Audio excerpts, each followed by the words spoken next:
입니다. 자, 오늘은 두보라를 같이 할까 하다가 두보라 한 사람만 그냥 뽑았습니다. 왜냐하면 이 두보라를 통해서 얻을 수 있는 나눌 수 있는 그런 주제가 좀 많아서 이렇게 따로 그냥 한번 잡아봤습니다. 자, 그래서 오늘은 이제 두보라 통해서 이제 두보라하고 사사의 관계하고 그 다음에 약간 독특하지만은 종려나무가 나옵니다. 이 성경에 저번에도 한번 다뤘지만은 사사 두보라와 관련돼서 이 종려나무를 한번 다뤄볼까 합니다. 마지막에는 약간 좀 생뚱맞죠. 아마겟돈.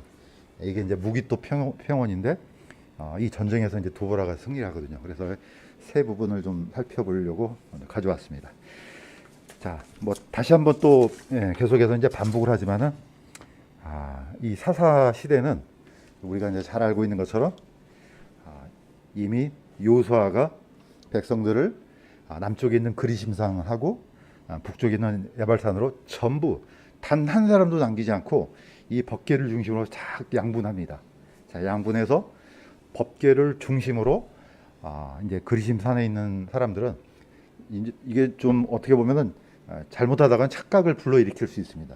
마치 그리심산에 있는 지파는 6지파는 복을 주고 에발산에 있는 지파는 저주를 내고, 그게 아니고 하나님의 말씀을 이렇게 행하라 하면은 그리심산에 있는 사람들은 그러면 복을 줄 것이다 했을 때 아멘 했던 겁니다. 그러니까 양쪽 지파가 하나님을 섬기고 그 법대로 행할 때에 어떤 징벌이 있고 어떤 복이 있는가를 다 들었던 겁니다. 그래서 이 세겜에서 이렇게 모였던 백성들한테 이 말씀이 다 각인되고 이제 그 말씀대로 사사 시대가 이제 흘러가기 시작합니다.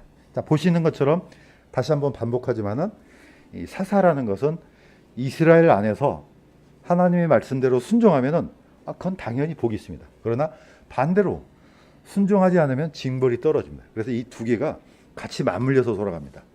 또 한 가지는 하나님께서 이스라엘 백성들한테 은혜를 베푸셨고 또 이 백성들이 하나님께 순종했음에도 불구하고 또 어려움에 빠졌을 때 하나님께서는 그 이스라엘을 어렵게 만들었던 이방인들을 심판합니다. 자, 심판하고 이스라엘을 건져냅니다. 그러니까 동시에 일어나죠. 그래서 심판과 구원이 동시에 있습니다. 자, 이 용어를 사사 또는 사바트라는 단어를 썼습니다. 그래서 사사 시대는 이런 형식으로 철저하게 균형을 맞춰서 이제 돌아갑니다. 자, 그런데 성경에 이제 이걸 한번 살펴볼까 합니다. 성경에는 이제 사역자들이 직분들이 이제 몇 가지 있습니다. 그 중에서 특별한 직분이 한 4가지로 이제 꼽을 수가 있습니다. 첫 번째는 킹입니다. 왕. 두 번째는 대제사장. 세 번째는 대언자. 네 번째는 사사가 있습니다. 자, 이 전체 직분들이 전부 다 어떻게 보면은 하나님께서 하나님을 대신해서 또는 하나님을 위해서 있는 다 사역자들입니다. 그냥 아무나 이런 직분을 갖는 게 아니고 하나님의 어떤 그런 성품을 드러내기 위한 사역자입니다. 자, 거기 이제 앞에다가 이제 이스라엘의 왕이라고 하면 되겠죠. 자, 이 모든 그 직분의 정점에는 다 예수 그리스도가 있습니다. 자, 그걸 한번 증명해 보겠습니다. 나중에 예수님께서 세상에 이제 심판하러 오실 때 그분의 넓적자리에 이런 글귀가 쓰여 있습니다. 왕들의 왕, 주들의 주라고 기록된 이름이 있느니라. 그러니까 예수님 자체가 모든 왕들의 왕, 모든 주인들의 주, 거의 정점에 있는 거죠. 자, 두 번째 대제사장도 마찬가지입니다. 그런데 레위 지파의 제사장을 따라서 된 것이 아니고 멜기세덱의 계통에 따라서 영원한 제사장이 되었다고 이렇게 합니다. 자, 레위 지파의 제사장은 시간이 지나면은 또 나이가 들어서 죽습니다. 그러나 이 멜기세덱의 계통에 따라서 제사장이 되면 죽지 않습니다. 그래서 영원한 제사장이 됩니다. 바로 예수님께서는 이 계통에 따라서 영원한 제사장이 되었습니다. 자, 세 번째는 대언자. 이미 모세가 광야에서 하나님께서 모세에게 대언자를 보내겠다 약속했죠. 그래서 이제 모세가 이스라엘 백성들한테 선포한 겁니다. 자, 내 형제들 중에 나와 같은 대언자 하나를 너를 위하여 일으키리니 너희는 그의 말에 귀를 기울일지니라. 이미 보내주시겠다는 약속, 이 대언자가 바로 예수님이죠. 자, 그래서 예수님은 왕 중의 왕이고 완전한 대제사장이고 또 완전한 대언자고 이제 마지막에 사사가 있습니다. 아까 얘기했던 것처럼 사사도 백성들이 잘못을 저질렀을 때는 하나님의 공의가 그대로 작동되게끔 하는 게 이 사사의 직분입니다. 자, 마지막에 이제 요엘서에 이제 이 부분이 나오죠. 자, 이렇게 돼 있습니다. 내가 유다와 예루살렘에 포로된 자들을 다시 데려올 그때에, 자, 이스라엘은 건져내죠. 그런데 내가 모든 민족들을 모아 여호사밧 골짜기로 데리고 내려가서 이스라엘을 위하여 변론하리라. 자, 이스라엘한테는 구원자가 되고 이제 이방인들한테는 심판자가 됩니다. 이게 이제 사사의 역할인데 완전한 사사인 예수님께서는 이스라엘은 건져내고 이방인들은 심판하는 일을 하겠다는 겁니다. 어디서? 여호사밧 골짜기에서. 내가 거기서 앉아서 사방의 모든 이교도들을 심판하리라.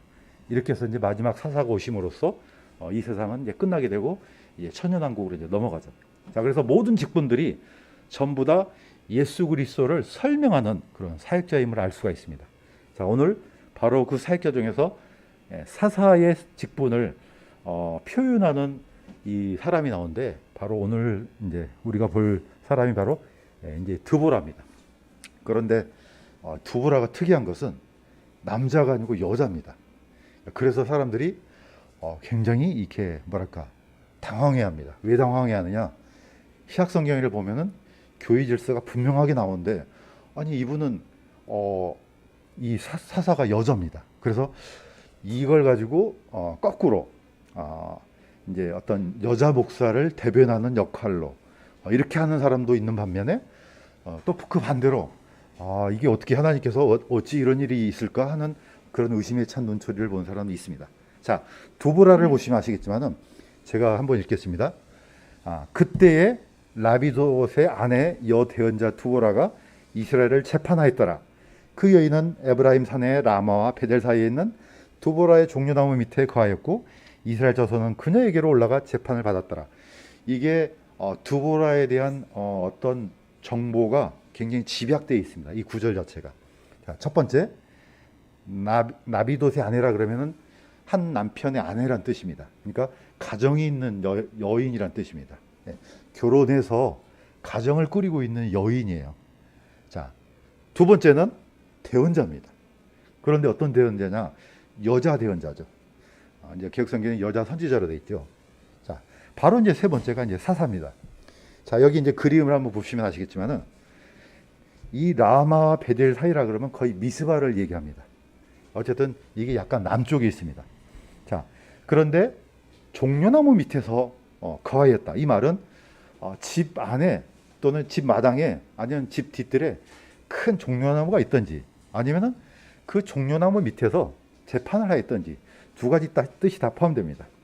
자, 보시는 것처럼 사람들이 이 드보라 앞에 와가지고 이제 자신들이 분쟁이 일어났던 것들을 이제 서로 얘기하고 그러면 이제 드보라가 이제 그걸 중재를 해줍니다. 이런 재판을 하는 거죠. 자, 그러면 뒤편에 보면은 애가 하나가 물끄러미 쳐다보고 있죠. 그 아들일 수 있습니다. 오른쪽에 서 있는 사람은 딱 보면 누구겠습니까? 이 사람이 바로 나비도시일 수 있습니다. 자, 머리 긴 이 할아버지 누구겠습니까? 시아버지일 수 있습니다. 그러니까 지금 표현하고자 하는 것은 뭡니까? 일종의 가정주부라는 겁니다.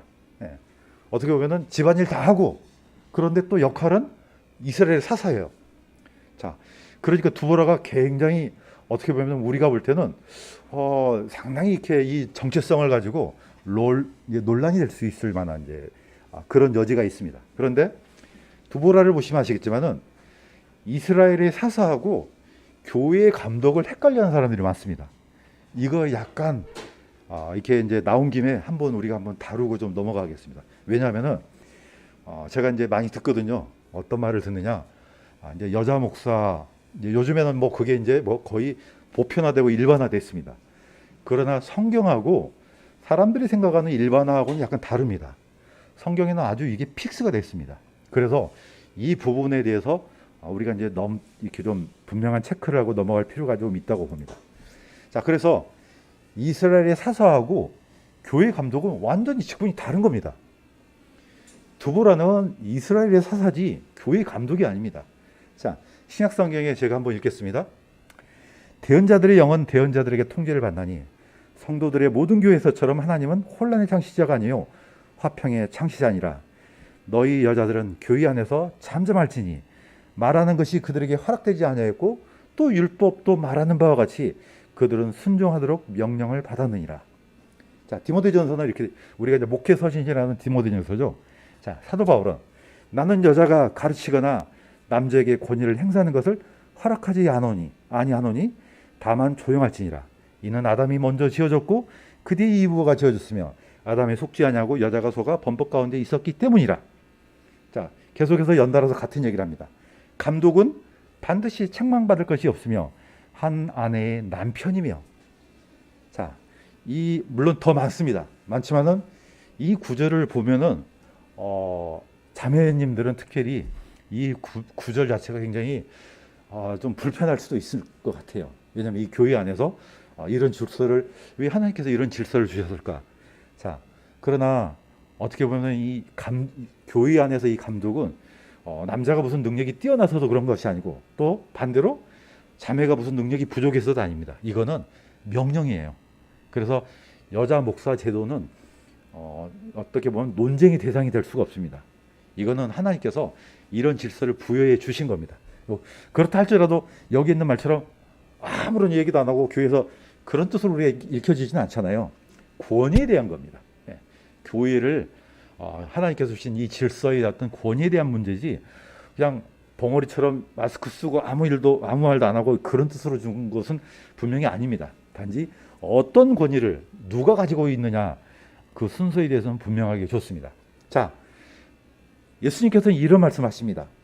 내 명령들을 가지고 그것들을 지키는 자가 나를 사랑하는 자니 나를 사랑하는 자는 내 아버지께 사랑을 받을 것이요 나도 그를 사랑하여 그에게 나를 나타내리라.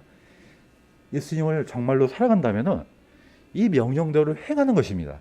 우리가 항상 기준은 성경의 기준이지 우리의 판단력, 우리의 도덕적인 기준, 우리의 윤리적인 기준이 될 수가 없습니다.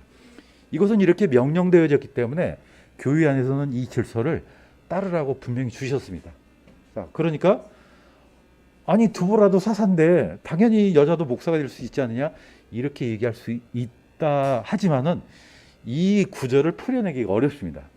그러니까 이거는 이제 다른 교회나 어떤 이제 그런 여자 목사가 있다 할지라도 그거는 이제 그분들은 또 하나님과의 관계가 또 있습니다. 그분들은 이제 나중에 하나님 앞에 갔을 때 이 문제를 이제 해명할 필요는 있습니다. 그러나 우리는 양심적으로 성경에 있는 이것을 이걸 아니다 하고 할 수는 없습니다. 이 제도를 만약에 반대해 버리면은 디모데전서 그 다음에 디도서를 없애야 됩니다. 성경에서. 그러나 그렇게 할 수는 없을 것입니다. 자, 오늘 포인트는 이겁니다. 이스라엘의 사사하고 교회 감독은 다른 것이다. 이 사사를 가지고 교회 감독하고 이렇게 가져와 버리면은 신약 성경이 완전히 무질서하게 됩니다. 그러니까 두보라가 사사라고 해서 이것을 확장시켜서 교회 안에 있던 이 질서를 무너뜨리면 안 된다는 겁니다. 자, 두 번째는 아주 재밌는 이 구절인데 제가 이걸 한번 갖고 왔습니다. 자, 다시 한번 읽겠습니다. 자, 그때 나비도세 아내 여대언자 투보라가 이스라엘 재판하에 있더라. 그 여인은 에브라임 산의 라마 회절 사이에 있는 드보라의 종려나무 밑에 거하였고. 자, 이 한 구절이 그렇게 크게 주목을 받지 않을 수는 있습니다. 그러나 성경에서 이 종려나무가 반복적으로 나옵니다. 그래서 이걸 한번 가져왔습니다. 자, 시편에도 보면 이렇게 되어 있습니다. 의로운 자는 종려나무같이 흥황하며 레바논의 백향목같이 자라리로다. 주의 집에 심긴 자들은 우리 하나님의 뜰 안에서 흥황하리로다. 이렇게 되어 있습니다. 자, 여기서 약간 이제 부연 설명하자면은 이 종려나무하고 지금 한국의 종려나무는 다른 겁니다. 이게 혼란스러우면 안 됩니다. 번역할 때 번역자들이 이 나무가 한국에 없었습니다. 가장 비슷한 나무를 가지고 번역을 하다 보니까 종려나무밖에 없는 거예요. 본래 이 나무는 대추 야자나무입니다. 그런데 생각해 보세요. 종려주의를 이미 못이 박혀 있잖아요. 그런데 종려주의를 대추 야자나무 주의, 이게 말이 안 되잖아요. 이미 어떤 번역이 하나 딱 픽스가 되면 이게 굳히기 힘든 겁니다. 그래서 이제 제가 종려나무라 해도 이게 대추 야자 열매구나 이렇게 생각을 하시면 됩니다. 자, 왜 이 나무는 굉장히 중요하냐? 그것도 두보라가 왜 이 종려나무 밑에서 재판을 하였느냐? 이건 절묘한 어울림입니다. 자, 그걸 한번 증명을 해보겠습니다. 사실 이 종려나무는 이 대추 야자 열매는 하나님의 복을 상징합니다. 왜냐? 한 덩어리로 이렇게 열매를 맺어요. 어마어마한 덩어리로. 많게는 한 1000개 열매가 한 덩어리로 맺습니다. 그래서 다산. 그래서 이스라엘에는 이걸 이제 종려나무를 다말이라고 하는데, 다말이라는 이름이 많이 나오잖아요. 그 여자 이름이 다말인 것은 번영, 번성, 많은 자손을 이렇게 낳으라는 의미로 이제 이 다말이라는 이름을 씁니다. 어쨌든 이 종려나무 이 열매가 하나님의 복을 상징합니다. 두 번째는 종려나무 줄기가 곱게 올라갑니다. 이렇게 가지가 막 뻗어갖고 나라는 자무가 아니고 쫙 올라갑니다. 그래서 하나님의 의, 하나님의 공의를 상징합니다. 그래서 재판할 때 정확하게 공명정대하게 재판한다. 이 함축적인 의미가 이 종려나무 안에 들어 있습니다. 자, 세 번째는 종려나무가 헬라어로는 피닉스입니다. 요한복음 12장 13절에는 우리 한국말 영어 성경에는 안 나와 있지만 원어에는 그게 이제 피닉스라고 되어 있습니다. 그럼 피닉스 그러면 보통 뭐가 생각이 납니까? 불사조가 생각나잖아요. 이 불사조 같은 명칭이 바로 종려나무입니다. 자, 백날 설명을 해도 안 됩니다. 그림을 한번 보여드리겠습니다. 종려나무가 이렇게 생겼습니다. 우리나라 종려나무가 아닙니다. 그래서 이 뭉텅이가 이렇게 한꺼번에 열리죠. 이 사람이 따고 있는 이 열매 하나가 한 뭉치가 거의 많게는 1000개 가까이 열립니다. 자, 이거 몇 그루 이렇게 해서, 그래서 저번에 죄송스럽게도 우리 사모님이 이 대추 야자 열매를 한번 갖고 오셨어요. 교회에 맛을 보라고. 그래서 나중에 한 2개 정도는 남겨가지고 나중에 시청각 교재로 한번 나중에 보여주겠다 해서 했는데 너무 맛있어서 그냥 다 먹어치워 버렸습니다. 다 먹어치우고 대신에 씨앗을 갖고 왔습니다. 자, 이 씨앗 자체가 종려나무는 암수가 따로따로 있습니다. 그래서 이 씨앗이 숫 종려나무일 수 있고 아니면 암 종려나무일 수 있습니다. 나중에 형제님 드릴 테니까 이것을 한번 키워보시기 바랍니다. 그래서 나중에 갖고 와서 이게 바로 종려나무다. 한국산하고 한국에서 말하는 거하고 다른 거다. 이게 설명하면 좋을 것 같아요. 자, 어쨌든 그래서 이 종려나무가 많은 번영, 하나님의 복을 상징합니다. 자, 두 번째는 아까 얘기했던 것처럼 종려나무는 똑바로 자랍니다. 그래서 하나님의 공의를 상징하죠. 공명정대다. 그런데 이 종려나무는 또 한 가지 있습니다. 끈질긴 생명력을 상징합니다. 왜냐, 보시는 것처럼 종려나무 뿌리가 나무처럼 쫙 이렇게 뿌리가 아니까 아주 가늘한 실타래 같은 그런 뿌리가 쫙 밑바닥에서 이렇게 퍼져나갑니다. 그래서 사막에서 잘 자랍니다. 아주 물이 없는 곳에서도. 이제 물론 이제 열매를 맺을 때는 물이 필요하겠죠. 그래서 이제 주로 오아시스 이제 많이 자라는 나무로 나옵니다. 그래서 옛날 이스라엘에서 이스라엘 고고학자들이 이 종려나무 씨앗을, 아마 제가 알기로는 아마 마사다 같아요. 거기서 이제 이 씨앗을 발견했습니다. 그러니까 지금으로부터 거의 한 2000년 전쯤 되겠죠. 2000년 전쯤 되는 이 종려나무 씨앗을 뿌렸는데 그 2000년 전에 있었던 씨앗이 다시 자라났습니다. 그러니까 어떻습니까? 강한 생명력 또는 좀 더 나가면 부활을 상징하는 이 나무이기도 합니다. 자, 그래서 종려나무 이 제일 꼭대기 위를 단어 자체를 키파라고 합니다. 자, 유대인들이 이 키파 쓰죠. 머리에 쓰는 거.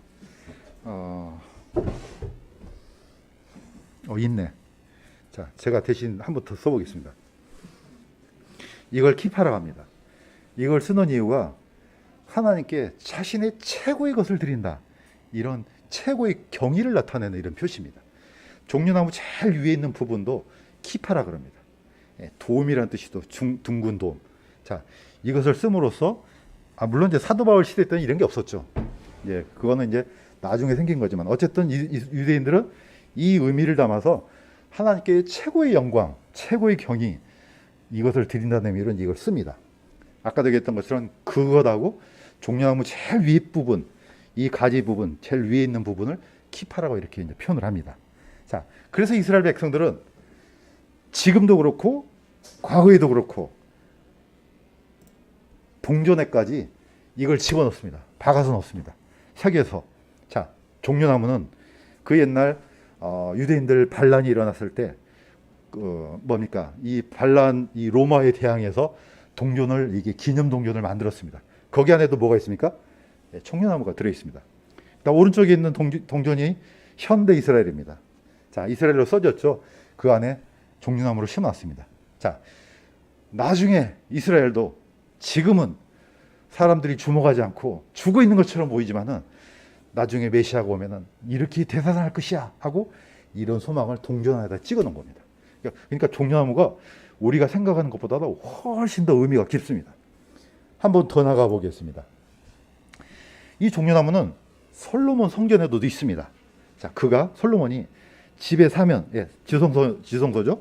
모든 벽에는 안팎으로 그룹과 종려나무와 핀꽃들의 새긴 형상을 새겼고 그 집의 마루를 안팎으로 금을 입혔더라. 성소, 지성소에 있는 벽 자체를 다 뭘로 입혔습니까? 이제 그룹이라고 하면 캐루빔이죠. 캐루빔 형상하고 종려나무를 사이사이로 넣습니다. 자, 이건 또 어디서 나옵니까? 에스겔 성전에도 나옵니다. 자, 각 그룹에게 두 얼굴이 있어서 사람의 얼굴은 이쪽에 종려나무를 향하고 젊은 사자의 얼굴은 저쪽에 종려나무를 향하였더라. 그러니까 무늬 자체를 그렇게 만들어 놨다는 겁니다. 자, 이 에스겔 성전을 보시면은 이 약간 특이하게 성소와 지성소에 아무것도 없습니다. 오로지 이 무늬만 새겨져 있습니다. 그러니까 종려나무가 우리가 생각하는 것보다도 굉장히 깊은 의미를 갖고 있는 거죠. 자, 아까도 더 나갔지만 한 번 더 나가겠습니다.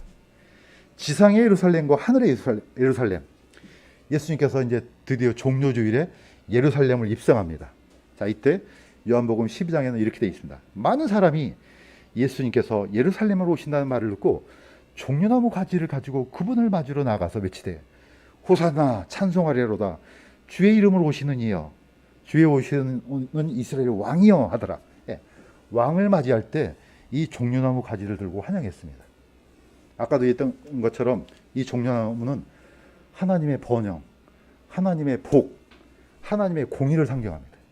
그래서 이걸 가지고 어서 오시옵소서, 이 호산나라는 뜻은 지금 우리를 구원해 주십시오, 이런 뜻입니다. 그러니까 지금 예수님께서 킹이시여 지금 오시옵소서, 열렬한 환영을 나타내는 게 이 종려나무입니다. 자, 계시록에 보면은 똑같습니다. 나중에 우리가 부활했을 때, 자, 2일 뒤에 내가 보니 보라 아무도 능히 셀 수 없는 큰 무리 곧 모든 민족과 족속과 백성과 언어에서 나온 큰 무리가 흰 예복을 입고 손에 종려나무 가지를 들고 왕자 앞과 어린 양 앞에서 큰 음성으로 외쳐 이르되 구원이 왕자에 앉으신 우리 하나님과 어린 양께 있도다. 나중에 부활해서도 우리가 뭘 갖고 환영합니까? 찬양합니까? 종려나무 가지를 들고 환영합니다. 그래서 이 구약 성경에 나오는 이 식물 중에 이 종려나무는 어마어마한 뜻이 담겨 있습니다. 바로 이 나무 아래서 두보라 사사가 재판을 했다, 이렇게 나옵니다. 이거는 짤막한 구절이지만은 어마어마한 함축적인 의미가 담겨 있다는 겁니다. 두보라의 재판 또는 두보라가 통치하는 그 시대, 완벽하게 하나님의 말씀을 있는 그대로 공명정대하게 베풀었다는 그런 의미로도 이제 읽혀질 수가 있습니다. 자, 이제 마지막입니다. 이제 두보라의 전쟁이 나옵니다. 아까도 말씀드렸던 것처럼 두보라는 남자가 아니고 여자입니다. 라비도시라는 아내인데 제가 이 어떤 사람인가 한번 찾아봤더니 정보가 하나도 없습니다. 그렇다면은 이 사람은 전혀 주목을 받지 못한 사람이에요. 뭐 이게 무슨 대원자도 아니고 뭐 장군도 아니고 인도자, 아무런 정보가 하나도 없습니다. 두보라의 남편은 거의 이름 없는 사람이에요. 그런데 그 이름 없는 사람의 아내입니다. 그러니까 얼마나 별 볼 일 없겠어요. 세상 말로 말하면 거의 주목을 받지 못합니다. 자, 두보라가 드디어 이제 하나님께서 주신 이 말씀을 전달을 이제 하려고 갔더니 글쎄 이런 일이 일어났습니다. 자, 하나님께서 말씀을 왜 주셨느냐? 아까도 얘기했던 것처럼 두보라는 여자지만 또 대언자입니다. 자, 대언자는 항상 뭐 합니까? 하나님께서 주신 말씀을 있는 그대로 전하는 사람이에요. 자, 이 말씀을 그대로 전했습니다. 납달리 자손과 스불렌 자손 중에 10,000명을 거느리고 다볼산으로 다가가라. 내가 야빈의 군대대장 시스라와 그의 병거와 그의 무리를 기송강으로 이끌어 내게 이르게 하고 그를 네 손에 넘겨주리라 하셨느니라. 이 말씀을 누구한테 주셨느냐? 이 두보라한테 주고 두보라는 이 말씀을 바락한테다 그대로 전달했습니다. 그런데 이 사람이 하나님께서 분명히 바락한테 주신 말씀인데도 불구하고 바락이 이렇게 합니다. 당신이 나와 함께 가면 내가 가려니와 당신이 나와 함께 가지 않으면 내가 가지 아니하겠노라. 이게 약간 좀 실망스럽죠. 아니 하나님께서 올라가라, 10,000명 데리고 올라가 그러면 아멘 하고 가면 될 텐데 토를 달죠. 조건을 달아요. 두보라, 당신이 나랑 같이 가면 내가 가고 당신이 안 가면 내가 안 갈 거예요. 지금 이겁니다. 자, 그러니까 두보라가 이렇게 얘기합니다. 내가 반드시 너와 함께 가리라. 그럼에도 불구하고 네 여정이 내게 명예가 되지 아니하려니 이는 주께서 시스라를 한 여인의 손에 파실 것이기 때문이라. 다시 말해서 그래, 내가 너랑 같이 갈게. 그러나 전쟁에는 이길 거야. 그렇지만은 그 승리의 영광은 네가 가져가지 못할 것이야. 이런 뜻입니다. 자, 이게 일종의 지금 남자와 여자를 구별하는 게 아닙니다. 이거는 믿음의 문제예요. 어떤 믿음을 가지고 있냐, 이게 중요한 거라는 거죠. 자, 두보라는 있는 그대로 전했을 뿐인데, 물론 이제 사사이긴 하지만은 그 명령을 받드는 사람이 마음 상태가, 믿음 상태가 어떠냐에 따라서 그 엄청난 승리를 했음에도 불구하고 그 영광은 하나도 가져가지 못한다는 겁니다. 자, 이게 이제 두보라의 전쟁의 양상인데, 자, 이 전쟁이 사실 전쟁이 될 수가 없어요. 불가능한 전쟁입니다. 왜냐? 이 두보라도 했던 얘기가 있습니다. 두보라의 이제 노래에 보면은 이스라엘 안에 4만 명 가운데 방패나 창이 보였던가? 자, 이 시스라는 철병거 900대를 지휘하는 군대 장관입니다. 이 900대라 그러면은 당시로 말하면은 이렇게 생각하면 될 것 같아요. 오늘날로 말하면은 탱크 부대 900대 지휘관이에요. 그런데 그 탱크를 향해서 전쟁을 벌이는데 뭐 전쟁 무기가 아무것도 없어요. 무슨 뭐 낫이나 칼 뭐 이 정도 전쟁이 되겠습니까? 불가능한 전쟁이죠. 예. 그야말로 이 엄청난 군대를 향해서 싸울 수 있는 준비, 아니 그런 자격이나 역량이 전혀 안 되었다는 겁니다. 이게 사실 드보라의 전쟁입니다. 예. 제가 이제 이것을 지도를 통해서 한번 보겠습니다. 이렇게 보면 쉬울 겁니다. 자, 제목 자체를 고대 아마겟돈 전쟁으로 제가 이름 붙였습니다. 붙인 이유가 아마겟돈은 헬라어입니다. 이게 무슨 뜻이냐면은 히브리어의 무기또라는 단어가 나오는데 거기에 정관사 덜을 붙이면은 하 무기또라고 이렇게 발음됩니다. 하르라는 뜻은 산이란 뜻도 있지만은 동산 또는 들판 이런 뜻이 있습니다. 그러니까 이 무기또 평원이란 뜻이 바로 아마겟돈입니다. 어떤 성 하나의 이름이 아니고 넓은 들판을 의미할 때도 이 아마겟돈이라는 말을 씁니다. 무기또의 평원이란 뜻입니다. 자, 저번에 했던 그 이스라엘의 국립묘지 이름 해서 하르 뭐라고 했죠? 제가 갑자기 잊어먹었네. 아무튼 그분 성함이 갑자기 생각이 안 나네. 자, 하르란 단어가 붙여지면은 어떤 평원, 들판, 넓은 곳을 의미합니다. 여기 이제 이제 그 지도를 보시면 아시겠지만은 하나님께서 명령을 어떻게 했느냐? 다볼산으로 10,000명을 데리고 올라가라 그러잖아요. 자, 그래서 드보라하고 바락이 이 다볼산으로 이제 10,000명을 데리고 올라갑니다. 자, 올라가니까 그 밑에 있던 시스라가 철병거 900대를 이끌고 드디어 이 다볼산에 있는 이 군사를 쳐부시기 위해서 따로 올라오죠. 자, 그런데 어디서 부딪힙니까? 거기 보면은 다낙이라는 곳에서 이제 부딪히죠.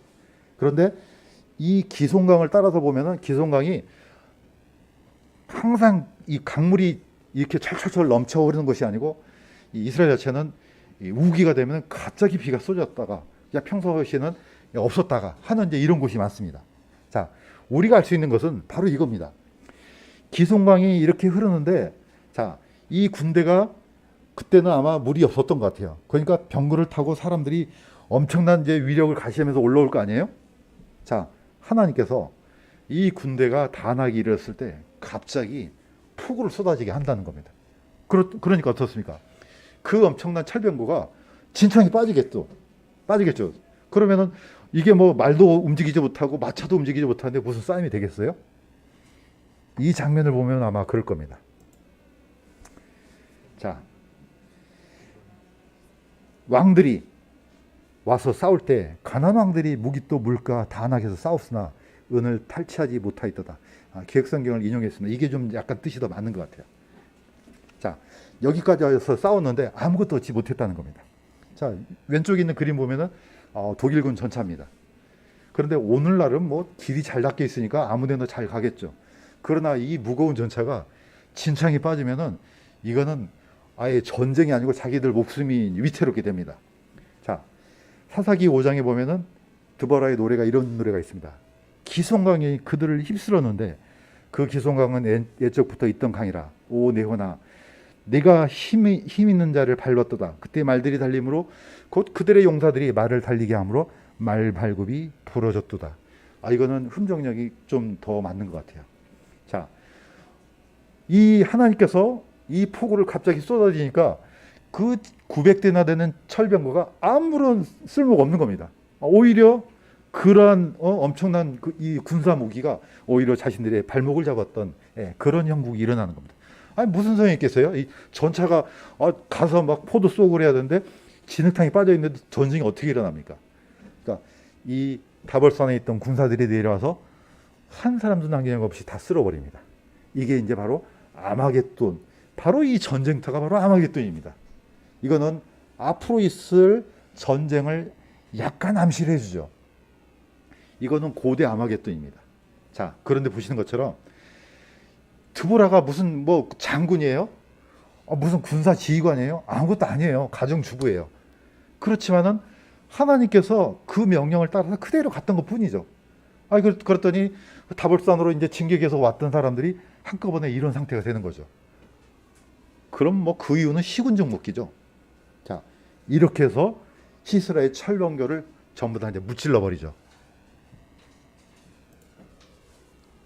또 한 가지, 아까도 말했던 것처럼 이 철병고 900대 지휘관 시스라를 누가 잡아 죽이냐?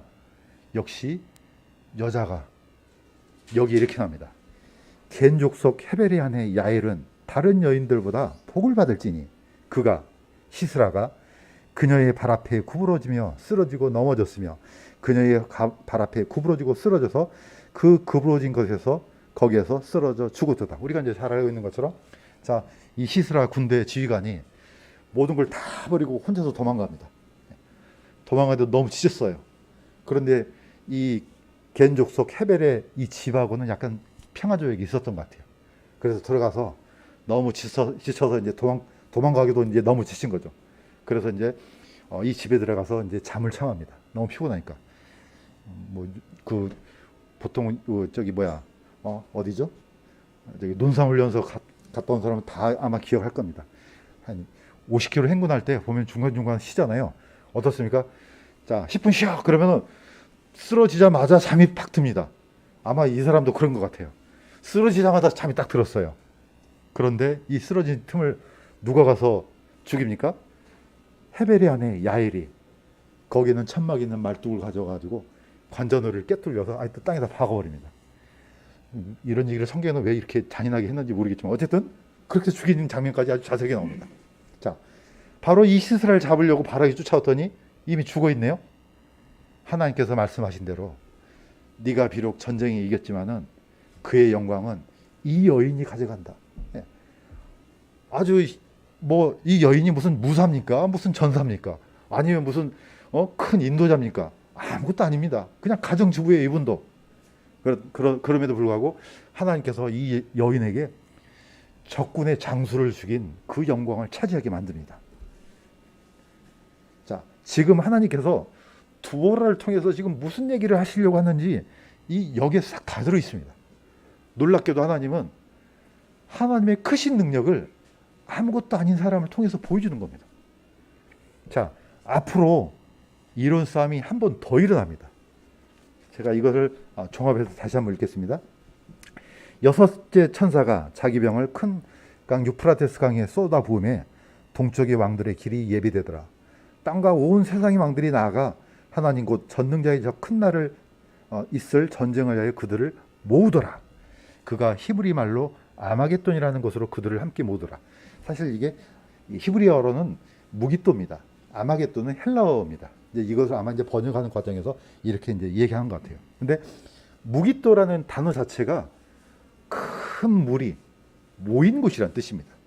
그러니까 이름 자체도 아마 하나님께서 이제 그렇게 예비하신 것 같아요. 최후의 전쟁은 이 바로 무기또 평원에서 일어난다는 게 보입니다. 다시 한번 일어나요. 그런데 이스라엘은 힘이 전혀 없습니다. 물론 무슨 이스라엘에 무슨 힘이 있어서 이 세상에 있는 군대를 향해서 싸우겠습니까? 자, 이 능력은 하나님이 갖고 계신다는 겁니다. 이미 스가랴에서 보면 이렇게 되어 있습니다. 주께서 예루살렘과 싸운 모든 백성들을 칠 때, 자, 예루살렘을 치러 왔던 군대를 칩니다.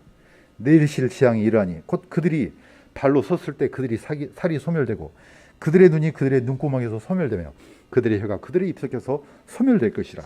이거는 하나님의 권능입니다. 자, 그런데 유다도 예루살렘에서 싸우며 사방에 있는 모든 이교도들의 재산 곧 금과 은과 의복이 힘이 풍성하게 함께 거두어질 것이라. 자, 하나님께서 승리를 누구한테 주십니까? 이스라엘에게 주신다는 게 이 스가랴입니다.